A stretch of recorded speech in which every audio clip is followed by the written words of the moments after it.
Good afternoon student. आज मैं आपको नाइन्थ में कुछ जनरल बातें बताऊंगी या फिर कुछ क्वेश्चन आंसर एक्सप्लेन करेंगे। अब जैसे आपका ये क्वेश्चन था, एक अभिक्रिया में 5.3 gram sodium carbonate and 6.0 gram ethanoic अम्ल, ये दोनों क्या है, अभिक्रिया कर रहे हैं। और 2.2 ग्राम कार्बन डाइऑक्साइड, 8.2 ग्राम एथोनेट एवं 0.9 ग्राम, मतलब इन तीनों को अपन ने मिलाया तो अपने को अभिकारक को अपन ने क्रिया कराई तो उत्पाद अपने को ये चीज़ मिली। इस अभिक्रिया द्वारा यह परीक्षण कीजिए कि द्रव्यमान संरक्षण का नियम के ये अनुरूप है। मतलब सोडियम कार्बोनेट और एथेनोइक अम्ल आपस में मिलकर क्या बनाते हैं, सोडियम एथोनेट कार्बन डाइऑक्साइड प्लस जल। तो अपने को ये बताना है कि दोनों अभिकारक मिलके जो उत्पाद बन रहा है वो दोनों समान बन रहे। द्रव्यमान संरक्षण का नियम अपन जानते ही हैं कि न तो द्रव्यमान का सृजन होता है न विनाश होता है। ठीक है, ये अभिक्रिया में इस तरीके से बताया था।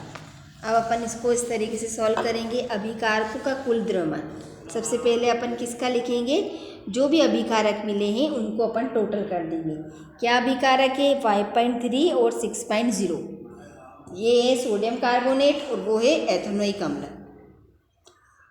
ठीक है, सोडियम कार्बोनेट हो गया प्लस एथेनोइक अम्ल हो गया। इन दोनों का द्रव्यमान का अगर अपन जोड़ेंगे 5.3 और 6.0 को तो क्या आएगा, 11.3 ग्राम। ठीक है, अब इसी तरह उत्पादों का द्रव्यमान क्या है, उत्पाद में क्या क्या बना है, 2.2, 8.2, 0.9। ठीक है, इन तीनों को अपन ने जोड़ा, 2.2, 8.2, 0.9। अब मैं आपको इसको ऐड करके बताती हूँ। ये देखो, 9 to 11 to 13, 8 to 10, ये 11 पॉइंट का पॉइंट 11.3 ग्राम। ठीक है, तो इसका जो इसको ऐड करा तो इतना आया, अभिकारकों को ऐड करा तो इतना आया। तो सोचो, दोनों का द्रव्यमान, जो अभिकारकों का द्रव्यमान है, उत्पादों का द्रव्यमान है, उसकी जो संख्या है वो समान है। तो इससे अपन बोलेंगे कि चूंकि दोनों का द्रव्यमान समान है, अभिकारक और उत्पादों का, तो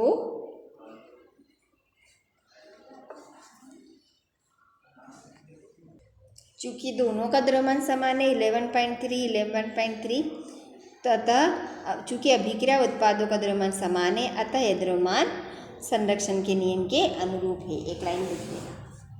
अब सेकेंड क्वेश्चन है, हाइड्रोजन एवं ऑक्सीजन द्रव्यमान के अनुसार 1:8 के अनुपात में संयोग करके जल निर्मित करते हैं। 3 ग्राम हाइड्रोजन गैस के साथ संयोग करने के लिए कितने ऑक्सीजन गैस के द्रव्यमान की आवश्यकता होगी। अपने को मालूम है जल का फार्मूला कितना है, जल को अपन कैसे लिखते हैं, H2O। हमेशा ऑक्सीजन 8 रहता है, 1:8। अब उसने बता ही दिया अपने को कि जो हाइड्रोजन है 1:8 के संयोग में करके जल का निर्माण कर रहा है। तो 3 ग्राम हाइड्रोजन गैस के साथ अगर इसकी संख्या को 3 गुना कर दे तो जो ऑक्सीजन है उसकी कितनी संख्या मालूम करना है अपने को। तो उसने क्या बोला है, माना O2 गैस का द्रव्यमान x है, हाइड्रोजन का अपने को दे रखा है 3 है, लेकिन ऑक्सीजन नहीं मालूम है, तो ऑक्सीजन को उसने क्या कर दिया, 8 कर दिया। जैसे कि माना ऑक्सीजन गैस का द्रव्यमान x ग्राम है, अब 3x, ठीक है, 3H2O में ये 3 तो हाइड्रोजन के हो गए, ये x क्या हो गए, 8 के हो गए, हाँ ऑक्सीजन का हो गया, तो कितना है 1:8। अब यहाँ से अपन क्या करो, x की वैल्यू निकालेंगे।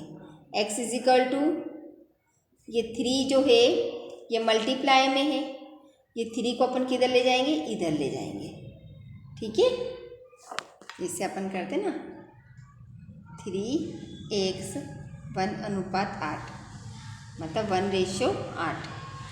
ये 3x है, x की वैल्यू करो तो 8 इंटू 3 बराबर 24 ग्राम। एक्स की वैल्यू कैसे आ जाएगी, ये इधर चला जाएगा, तो इस तरीके से 24 आ जाएगी इसकी वैल्यू। एक्स की वैल्यू कैसे आ जाएगी, एक्स की वैल्यू निकालने के लिए अपन इसको इधर कर देंगे, 8 में 3 का मल्टीप्लाई कर देंगे, तो अपने को इसकी वैल्यू मालूम पड़ जाएगी।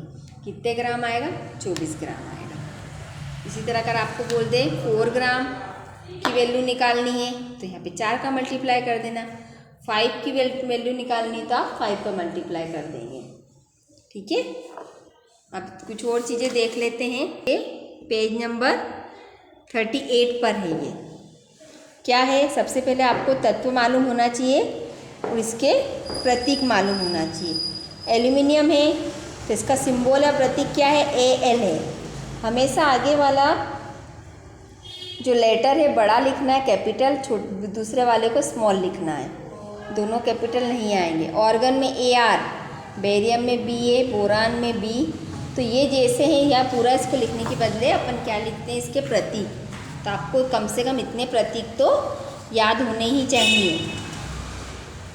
ब्रोमीन का Br, कैल्शियम का Ca, कार्बन का C, क्लोरीन का Cl, कोबाल्ट का Co, इसी तरह कॉपर का Cu, फ्लोरीन का F, गोल्ड का Au, हाइड्रोजन का H होता है सिंबल, आयोडीन का I, आयरन लोहे का Fe, सीसा का Pb, मैग्नीशियम का Mg, नियॉन का Ne, नाइट्रोजन का N, ऑक्सीजन का O, पोटेशियम का K, सिलिकॉन का Si, चांदी का Ag, सोडियम का Na, सल्फर का S, यूरेनियम का U, जिंक का Zn। तो इसी के अकॉर्डिंग आपको पूरे इतने सिंबल कितने हैं, 1 2 3 4 5 6 7 8 9 27 सिंबल है ये तत्व और उसके प्रतीक याद होने चाहिए कि हाइड्रोजन का क्या है, नाइट्रोजन का क्या है, ऑक्सीजन का क्या है। अब इसी तरह इसके द्रव्यमान बताए हैं कुछ तत्वों के, तो ये तो को जब भी आपके न्यूमेरिकल आते हैं तो आपको इसके द्रव्यमान दिए रखते हैं, लेकिन हमेशा ये क्या होते हैं, नंबर से डबल होते हैं। इसके परमाणु क्रमांक से डबल क्या होता है, परमाणु द्रव्यमान होता है। हाइड्रोजन का परमाणु द्रव्यमान कितना है, 1 है ना। कार्बन का कितना है, 12 है। नाइट्रोजन का 14 है। ऑक्सीजन का 16 है। सोडियम का 23 है। मैग्नीशियम का 24, सल्फर का 32, क्लोरीन का 35.5, कैल्शियम का 40। इस तरीके से कुछ इसके परमाणु द्रव्यमान है। परमाणु द्रव्यमान को अपन U से बताते हैं। ठीक है, तो आपको ये 20 कम से कम 27 याद होना चाहिए प्रतीक, और ये द्रव्यमान के साथ आपको दे रखते हैं जब आपका क्वेश्चन आता है।